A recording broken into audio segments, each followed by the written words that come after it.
Charlie could have been many things. I'm sure not many people know that Charlie had ambition to be an opera singer and a naval architect. He's a brilliant chef, but he's a photographer that we cannot do without. I read something quite recently, a list of the top 6 black British photographers, and Charlie headed the list, along with James Barnor, Arnott Francis, Neil Henlock, Vanley Burt, Poga Caesar, I think. But Charlie will always be one of the main chroniclers of our history that we must never forget. So I'm glad that he is the person who has helped to bring this plaque into being and has this installation that we'll be able to see later. So all I can say is thank you everybody for supporting this. We need to keep recognizing the contributions that so many people have made that have not been recognized formally. We have to do it ourselves. So thank you, Nubian Jak, thank you, Ishmael, thank you, Charlie, and thank you all for being here. I could never think of anyone to do this unveiling because a lot of our people has been left out of our history. In fact, they used to live. She's one of the elders. And I couldn't think of a better person to celebrate this moment with us. She watched me growing up. She's watched me growing up as a little picnic. As a little picnic. No, anyone with multicultural Britain now, some of you must understand the dialect. Yeah? But this woman can tell you every day, every time, even when we meet at a funeral, she can tell you some story. And it hasn't been documented. And I tell her family that it should be done. All of it hasn't been documented because I don't get right through to her, because I have some questions for her, left, right, but she can tell you everything. And in fact, yeah, what makes her so special, she used to be right across the road in number 6 as well. So Ishmael, I think you should document Miss Ici as well, because she's a born survivor who still remain in our community. And I have the pleasure to ask you if you can unveil the flag. Not the flag, the thing there. The plaque from me, yeah? Yeah? Mr. Totobags here. I think I'm here to speak mostly about him and his plaque. He was a good man. I know him from Kingston, Jamaica, Spanish Town Road, just by Normandy. I know his mom, his family, his sisters. He was a very good friend of my husband, and they get along. He used to have his little gambling house here, and when the young boys come in, or the girls, they would go to number 6, and they could have a little roof over their head. His partner was Susie, and she would do a bit of cooking and selling, and, you know, who cannot buy would get to take. So they were welcome. Anyway, we have problems all the time. My husband, he would be doing his own thing. Police officer will be coming to stop you and search you. Looking for drugs. You're not selling drugs, but they believe you are black, you're selling drugs. They don't think you could be just smoking and not selling. Things like that. Anyway, it goes on that we start having problems with the police. Raiding Totobags. When they're not raiding Totobags, they're raiding over my mother-in-law place. What they're looking for, I don't know. So, we said, one day, I went to Portobello Road, and coming home, there was the police officers barring me with my shopping. I can't go inside. I say, officer, you're telling me nonsense. I have to go inside. I lived here, and I leave my children inside there. So what is it? Before you go, we are going to take your trolley, and I give it to them with my shopping, and I went in. When I went in, they were there waiting. They wanted to search me. I said, why you want to search me? What have I done? I haven't done anything. Oh, we are looking for drugs. Your husband, he sells drugs, don't he? I said, I don't know about that. There was a special one by the name of Pulley. Pulley. He didn't like my husband at all. It's about Totobags, but then this is tiny with Totobags. You see? So I said, I know Totobags is a nice old boy, as I said that. And yes, Totobags, I see is here, and so on and so on. But again, Susie was a nice woman as well. I get to know Susie through Totobags and so forth.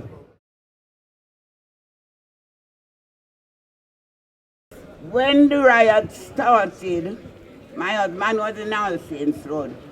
But everybody leaving from wherever they were out in wherever area, and they were all coming in for this riot. They were setting for those police officers and also mostly people and the police officers. And they get bricks and bottles, and they were storing and heaping them around here waiting for them. On the rooftop they were. So the officers and the other ones who was jumping out on you, they don't know where bottles and bricks were coming from. They were on the roof, the guys slinging and throwing, and the police, they just couldn't know what was happening. And they had to come in with the horses and all those things and to get them away. The carnival, well, it was just a small little thing. I can remember an Irishman, I can't remember the names, this man and this woman, but I do remember they used to come out with a van, a little van collecting the little children, little toddlers and maybe up to the age of 6, 7, going to by the flyover there. When that was making up, we were in St. Irvans Road.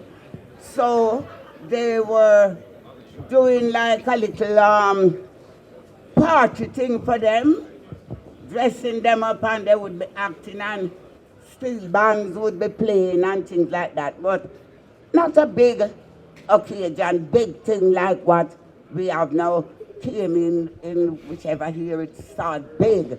And it started carnival, floats and everything. Police officers were enjoying these carnival. Residents were enjoying the carnival. They weren't complaining because they were listening to music, seeing lovely costumes, well-dressed people going, dancing, jigging, enjoying themselves. And out of the blue, we don't know what went wrong. And all of a sudden, 1 and 2 of Mr. and Mr. Ici, they would come and, oh, we don't want the carnival here. Oh, our place is dirty. Oh, the noise and all these sort of things, and everything was changed. So, let's give a big applause for our Totobags before anything else. Thank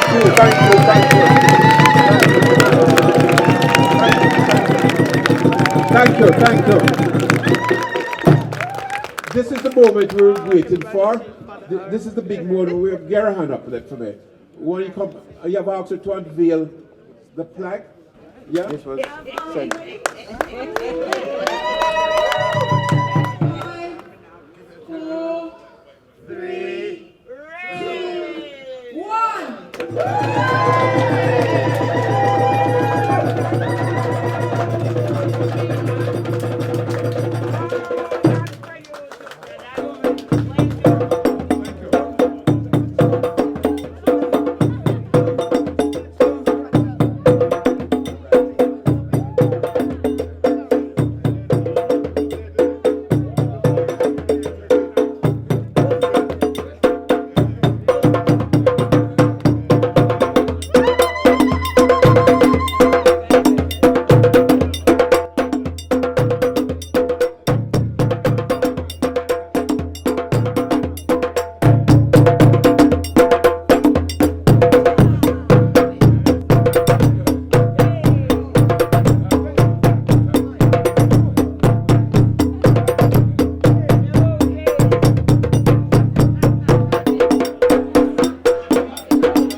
want kisses for it, no?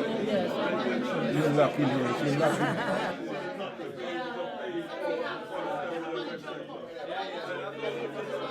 My name is Colin, yes, of the Reggae Museum. This gentleman, Charlie, he has done so much for the black community.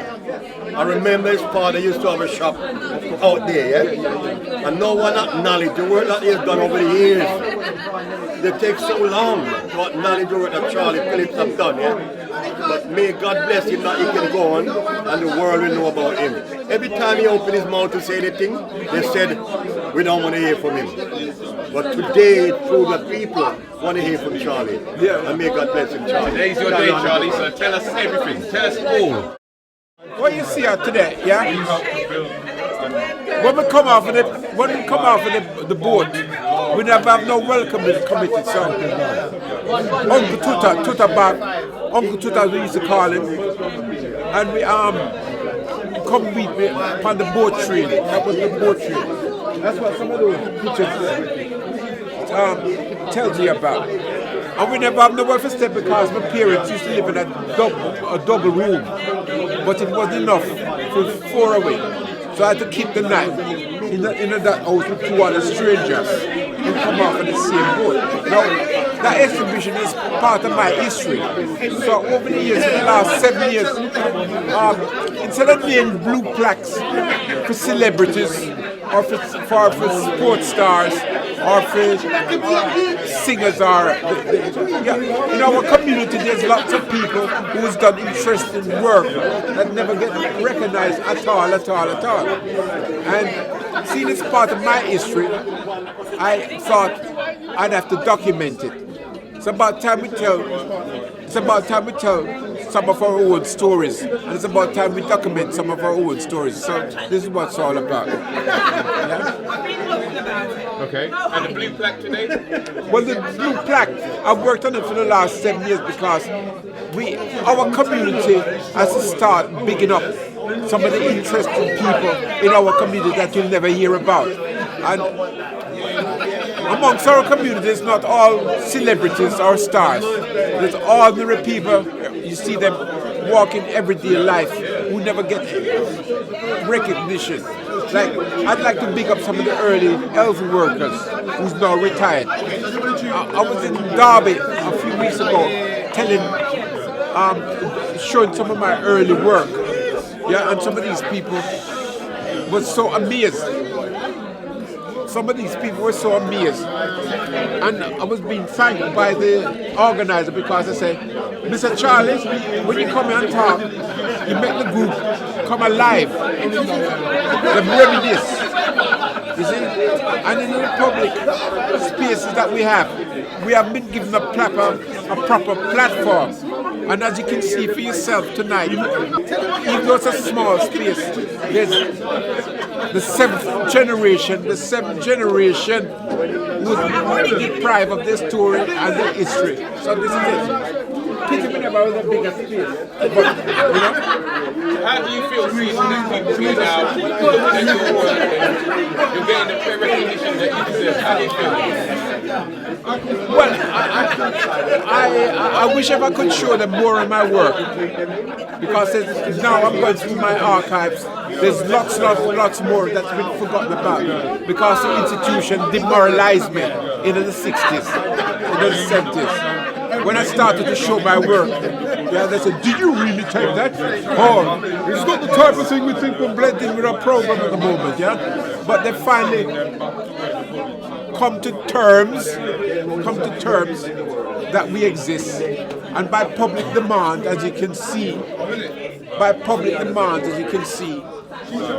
it's been recognized. I used to show my work on the railings and all over the place, you know, and now this is why I'm not very with the cultural elites, put it that way, because I feel what happens. They've divided us, yeah. And they've created like a black cultural elite, and if you don't believe it, if you're not part of the clique, you're out. And there's still a lot of history and story to be told, but it's being controlled by a cultural elite, both black and white. So this is why I feel very happy in places like this. It's like I come home and do things from a grassroots level. Most working class people have never been into a museum or never ever come to an event like this on a grassroots level. So I hope to open the eyes and the minds of people as well, from a grassroots level. Yeah, okay. He's just on cash for it. He's coming to pay. Yeah. INGRID. What keeps me going at really? We're coming up to the 7th generation now, yeah? And there's been a missing gap in our history. Some kids start calling me Uncle Charlie. There were some people here that came all the way from Gloucester because I'd done a talk in Bristol a few weeks ago, and they were amazed to see a photographer of colour that they didn't know exists. So they invited me to the Royal Photographic Society to give a talk, and they were all shocked. Now, when I showed my early work, because I didn't make my name in England, I made it in Italy, and I showed my early work from the epoca della Dolce Vita, and they go, yeah, did you really take that? Yeah, and this is it. They took me out of retirement. Yeah, but they've suppressed a lot of my work because this is why I don't do Black History Month, and I don't want to be used to tick the box anymore. So this is why I do my stuff in my own little way, and things catch on. I told you.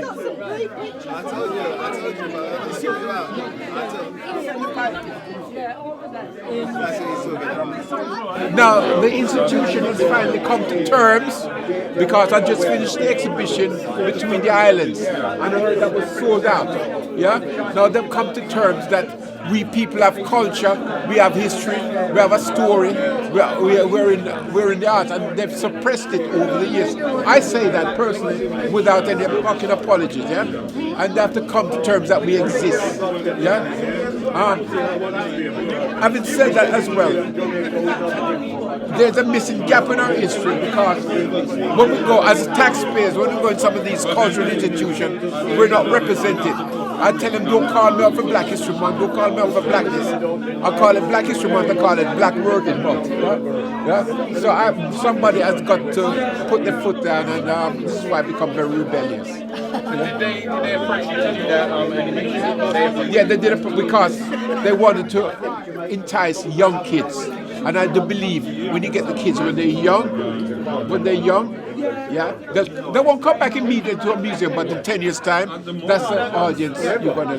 But I've got another one. I've got another one at the Migration Museum. It's a museum in Lewisham Shopping Centre, and they've done something. I was ahead of my time when I used to be a restaurateur, Smoky Joe's. They took me out. You've done everything. Huh? You've done everything. They took me out of retirement and they put on a special exhibition for me in a Lewisham shopping centre. It's called the Migration Museum, so I hope to do a presentation. The platform that some of the institutions have given us, I said they should have done it 30 years ago, so I'm not really impressed. Because I'm very outspoken as well, because I'm on nobody's payroll, you know. What you see here tonight was done by the local community who all chipped together, and it's the only way we can do it. Yeah? This is an award from the National Association of Black Suffrage Schools for community activism, for Charlie's dedication for years and years of activism at the forefront of the African heritage community in the UK. So congratulations. There you go. It took a long time to find me. Since October.